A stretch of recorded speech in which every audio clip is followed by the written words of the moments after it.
Hello, Don in London, August 3rd. My video is all about recovery from addiction to either substance or behaviour. My addictive substance, alcohol, my behaviour, equally addictive, around people, places and things. So drink in hand, trying to be with the right people, in the right place, doing the right things. In the end, alcohol got the better of me. It always had the better of me actually, because I used it to fix my feelings and fix my outlook and fix the way I thought the world ought to be, and then write about it. And these days I don't drink one day at a time, try not to fix myself or anything or anyone. Seek out the right people in the right places, doing the right things with the right things, learning how to meet my needs and not be full of wanting, wants, always.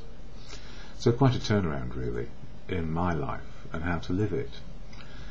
Driven in the past by a desire to succeed and be a part of, drink always came to my aid. When I felt happy, it made me feel more happy. When I felt sad, more sad. Angry, resentful, wonderful, joyful, you name it, drink played a part in it, because I really never understood what my feelings were. And the primary feeling, obviously, that we're all seeking is an understanding of love, and to experience what love is as it's happening.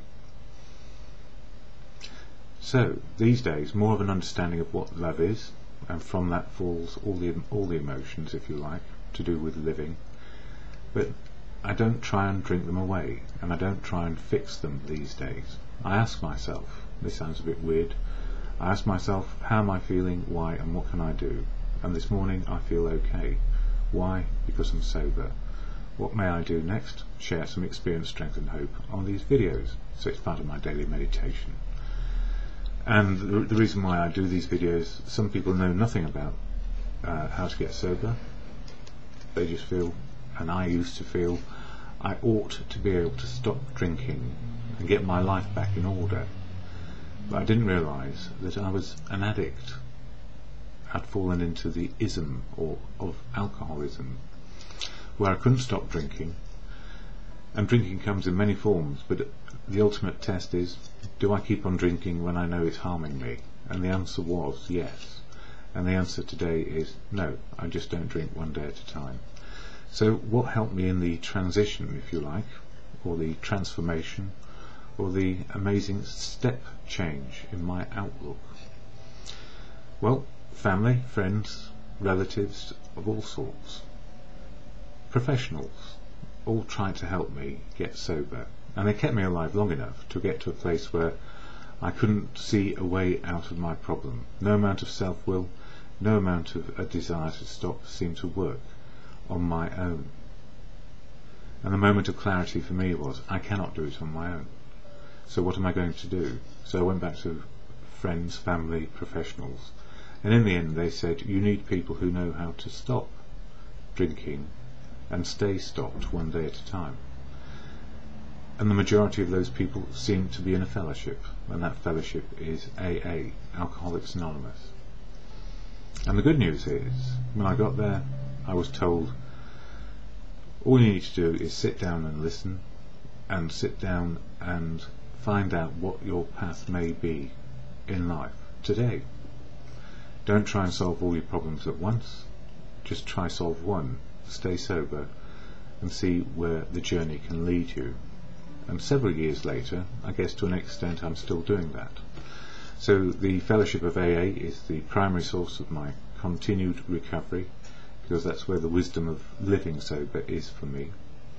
But I also get the wisdom of life from any source that I encounter on a day-to-day basis. So the world has opened up again when it was shut down, closed, and I felt like I would rather not wake up ever again. AA, Alcoholics Anonymous, I never speak for it. It is a fellowship of people who are unique and authentic to themselves in this one moment, today. Each of us on our own life journey. So I can't speak for other people about how sobriety works, but I can share generally how sobriety is achieved. And I do this by sharing a little bit about the Fellowship of AA. Never a spokesperson, can't. can't, won't, will not be a spokesperson, but I can share how it helps me, and that's the most important part of it. So to describe what AA is, I use this little card here from the fellowship, which has the AA preamble shared at every meeting, in case we forget the boundaries of what fellowship is all about. So here it is. This is what the fellowship says about the fellowship, not what I might say or any other person might say. We all see it slightly differently because we are in a slightly different place, slightly different understanding, and unique. We just see it slightly differently, but we have one similarity, and this is how it manifests. Alcoholics Anonymous is a fellowship of men and women who share their experience, strength and hope with each other, that they may solve their common problem and help others to recover from alcoholism. The only requirement for membership is a desire to stop drinking. So that's it, a desire to stop drinking. There are no dues or fees for AA membership. We are self-supporting through our own contributions.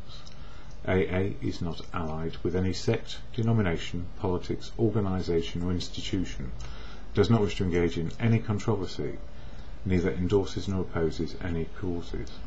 Our primary purpose is to stay sober and help other alcoholics to achieve sobriety.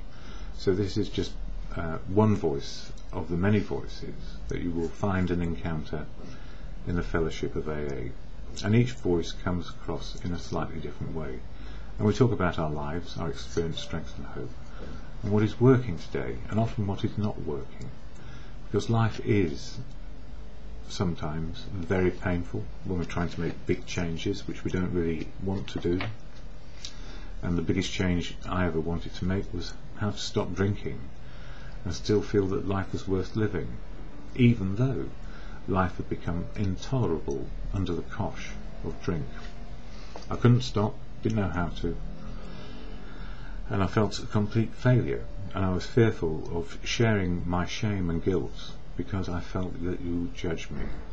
And absolutely you can, and that's good, because if you judge me harshly and you don't want to know me, you're doing me a favour, because you won't trouble me. It doesn't mean you will necessarily agree with everything I say either. I don't want that. I need people to be themselves. If people are themselves, they are learning wisdom of living, and especially if they're trying to do it in an open, honest way. So fellowship has helped me value diversity more, the diversity of where we all come from, our different backgrounds, but we have this one similarity, a desire to be sober. And I share from this book, Daily Reflections, because it covers the program of self-discovery, the 12-step program. The 12 steps are actions which work in the day, 12 steps of action. Some are more emphasised by our circumstances and become more apparent on a daily basis, and they don't stop us from doing anything except probably self-harm. And that's amazing, because drink became self-harm for me. I overdid it, couldn't stop, end of life. It certainly was. It was an end of the life I used to lead, where I did things because I felt I ought to, and these days I do things because I feel I need to, just need to. So the 12-step program in that Daily Reflections book, one step a month, one tradition a month. Steps for personal development, traditions to hold the fellowship in unity, service and recovery. Indeed, we are all, if anybody is in the fellowship, we are all trusted servants. One voice has as much weight as the next voice. No AA can tell another one what to do. They may try because they're desperate for your sobriety, or they may try because they're not that well. There are many reasons. We are a fellowship of people as well as we can be on the day you encounter us. So what you see is what you get, and sometimes it's very attractive and sometimes it looks a bit ugly because people are going through harsh times. And for me last night, a good meeting where people fairly new to sobriety coming into fellowship because of tragedies in their own life, which just showed them that it was emphatically a good idea to have a desire to stop drinking. through to people who have got 20, 30, 31 or 32 years sober, where they've made that transition many years ago, and their wisdom keeps on growing and growing and growing, and they share it. So from the newcomer who brings news of what it's been like in recent times, through to the old-timer who old-timers. Anyone with a day's sobriety is possibly an old-timer, but old-timers in our fellowship are about people with wisdom who share it, and it makes sense to us, rather than what we call, because there are these people about. You know, not everybody is as well as they may be. People who complain a lot, and we call them bleeding deacons. And you'll find those sorts of characters in any soap on TV, and you know what they're like. In fact, you might know who you are if you're behaving like a bleeding deacon when you would prefer to be an old-timer. Anyway, the 12 steps. August is all about step 8. And it reads exactly as, made a list of all persons we had harmed and became willing to make amends. Amends or restitution or atoning for something. And on the other side of it, that's for the personal development bit, and for the fellowship. Tradition 8, Alcoholics Anonymous should remain forever non-professional, but our service centres may employ special workers. So in other words, it's non-professional, which means that we are learning life and we're sharing how we're learning. It doesn't mean we can fix or have the answer for you or try fix ourselves. Non-professional means we do it because we want to share and need to share, so we can keep on giving, so we receive it back, keep the fellowship going. So no one is the same, except for one particular element of life, a desire to be sober. So what you see is what you get, and you're attracted to what you like and what you see, hear and understand. But if you don't understand something, don't like what is being said, and don't intend to follow that suggestion or that bit of experience that someone's sharing, you'll have the absolute right to say that's not right for me. And that's how it works. So we learn from each other what we may do and what we may not do, and that's how it keeps on working. And I'll share the August 3rd daily reflection, and then some reflections of my own, which are based on stuff which has happened over the years and probably yesterday as well. So, AA daily reflection, to be of service, for August 3rd. Our real purpose is to fit ourselves to be of maximum service to God, and I put in there in brackets good conscience. Maximum service in good conscience means that I'm looking to be open, honest and willing to share what is working for me and what is going on for me, so others can hear it and connect with it if it's relevant, and also connect with other people if it's relevant as well.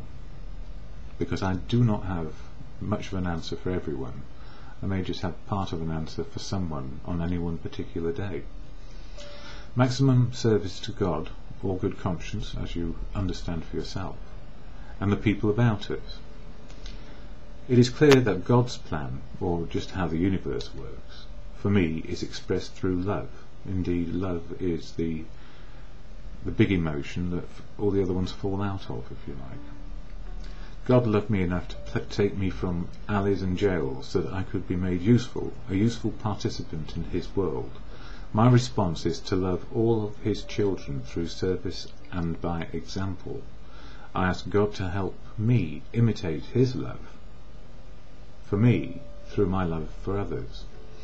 So the question there is, if you're an agnostic or an atheist or a believer, what does it mean to you? Well, probably it means the same thing to all of us. It doesn't necessarily mean that all of us believe in the God of your understanding.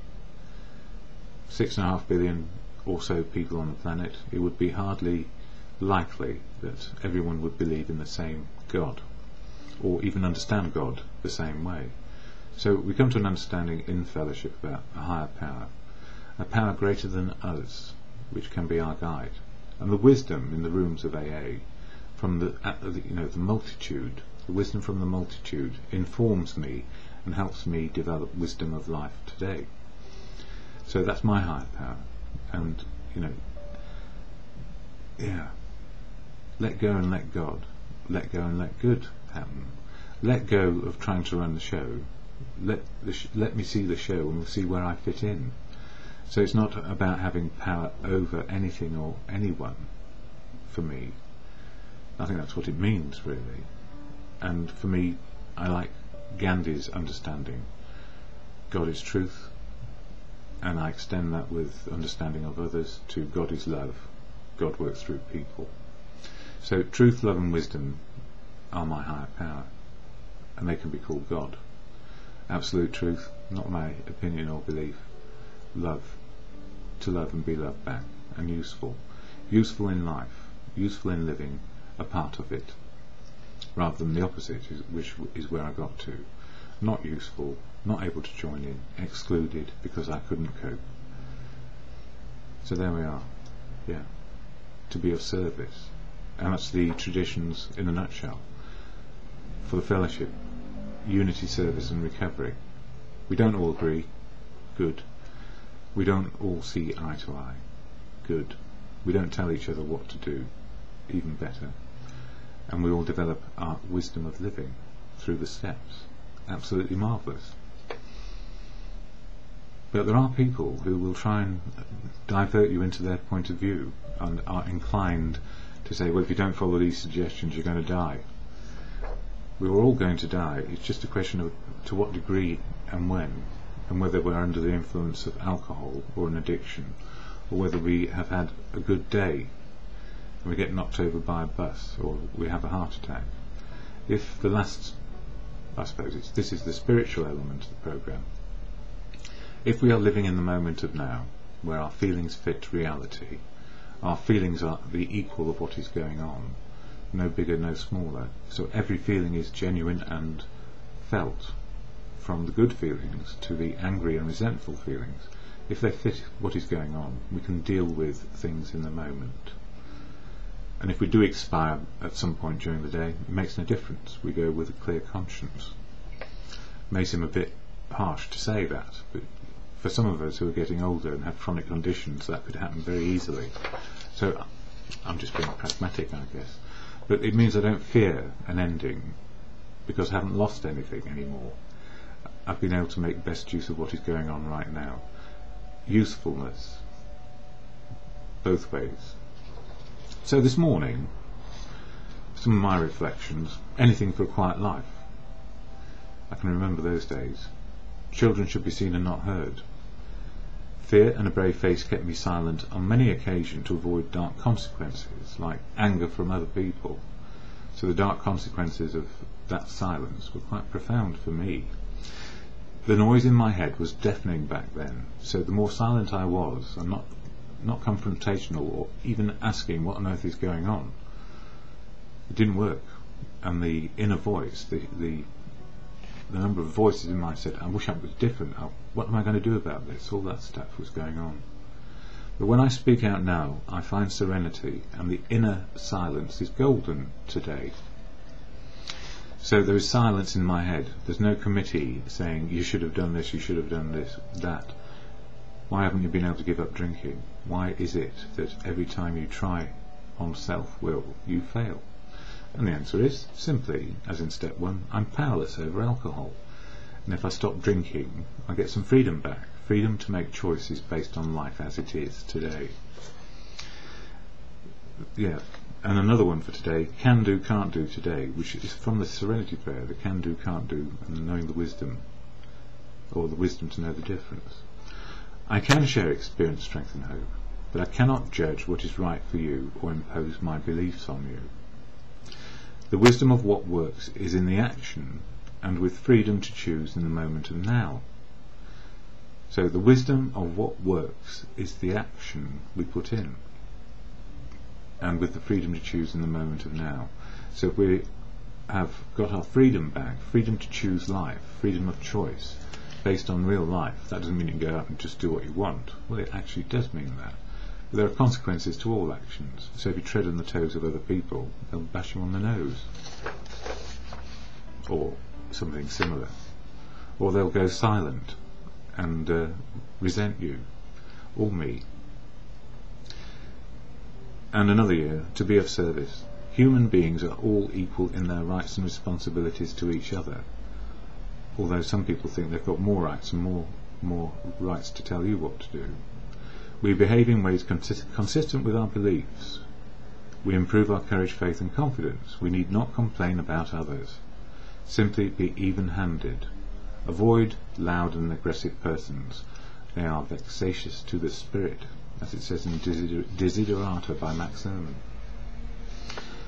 A one-day life plan, another year this is, underpinned by recovery.